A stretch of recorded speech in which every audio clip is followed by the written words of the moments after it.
I'm Emily, and I'm going to teach you how to do basic juggling, also known as the 3-ball cascade. And that looks something like this. Pretty standard. So how I like to start, the way that I learned, is to picture a square coming from this hand up to this corner over here, and then leading back down to this hand. Now, let's just start with 2 balls. So I got my yellow and my green. I'm going to start by throwing this green ball to this corner of the square. And when it reaches this corner of that square, that's my cue to throw the yellow ball to this corner of the square. So it'll look like this. Throw, throw, throw, throw. And then switch it up, try leading with your left hand. Throw, throw, throw, throw. And it might take you a little while to get a hang of this. Initially, you might just be throwing the balls every which way, like throw, throw. But that's okay, because your body's getting used to the rhythm. And after it gets the rhythm, you'll start to get the throw down. Okay, let me pick up my balls. Now that you've got the 2-ball throw down, throw, it's time to add the 3rd ball.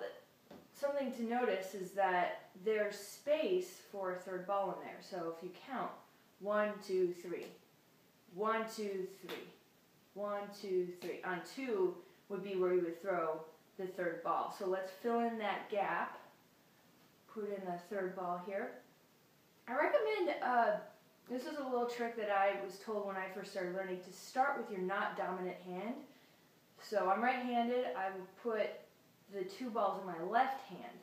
It might be a little trickier at first learning how to do the 3-ball juggle this way, the 3-ball cascade. However, you will really be grateful for it. Once you get it down, it's going to be so much easier just to switch to your dominant hand, as opposed to learning on your dominant hand and then having to switch over to your weaker hand. It's going to be more difficult. So that's what I recommend. In any case, I've got them in my left hand, the 2 balls, because I'm right-handed. And I'm going to throw to the corner, throw to the corner. So just like I was counting before, now I'm going to count again with the 3rd ball. 1, 2, 3. 1, 2, 3. 1, 2, 3. 1, 2, 3. 1, 2, 3. You'll notice how each ball is going underneath each other, so you're like that. Well, you don't need to know that part right now. Anyway, all else I have to say is just keep practicing. Keep your eye on your breathing. So it's easy to start holding your breath when you're juggling, but it's really important just to take nice deep breaths.